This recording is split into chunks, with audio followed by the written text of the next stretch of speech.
மழையால் சாய்ந்து கிடக்கும் நெற்பயிர்களை மத்திய குழுவினர் ஆய்வு செய்து வருகிறார்கள். இது தொடர்பான கூடுதல் விவரங்களோடு இணைகிறார் செய்தியாளர் ராஜசேகர்.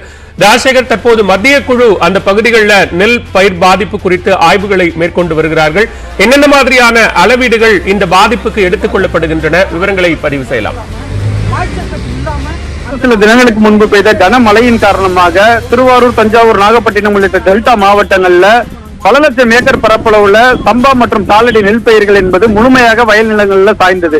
இந்த நிலையில நேரடி நெல் கொள்முதல் நிலையங்கள்ல 17% நெல் மட்டுமே கொள்முதல் செய்யப்பட்ட ஒரு நிலையில 22% வரை உள்ள நெல்மணிகளை கொள்முதல் செய்ய வேண்டும் என விவசாயிகள் தொடர்ந்து அரசுக்கு கோரிக்கை வைத்திருந்தார்கள். அதன் அடிப்படையில இன்று திருவாரூர் மாவட்டத்துல நேரடி நெல் கொள்முதல் நிலையங்கள்ல மத்திய குழுவினர் ஆய்வு செய்து வருகிறார்கள். இந்த மத்திய குழுவில் போயோ, அதே போல யூனூஸ் உள்ளிட்ட பிரபாகர் உள்ளிட்ட 3 அதிகாரிகள் இடம்பெற்று இந்த ஆய்வினை மேற்கொண்டு வருகிறார்கள். குறிப்பாக நேரடி நெல் ரிஷியூர், அதே போன்று பக்கத்தில் உள்ள வேடநங்கல் உள்ளிட்ட 2 பகுதிகளில் தொடர்ந்து ஆய்வு மேற்கொண்டார்கள். அப்போது என்ன சொன்னாங்கன்னா, தொடர்ந்து இந்த பகுதிகளில் 22% நெல்மணியை கொள்முதல் செய்ய வேண்டும், அதிக அளவு ஈரப்பதம் இருக்கிறது என்று சொல்லியிருந்தார்கள். தற்போது விவசாய நிலங்கள் முதல் சேத்தி என்கிற பகுதியில் உள்ள விவசாய நிலத்துல முழுவதுமாக பயிர்கள் மழைநீரில் சாய்ந்து கிடக்கிறது.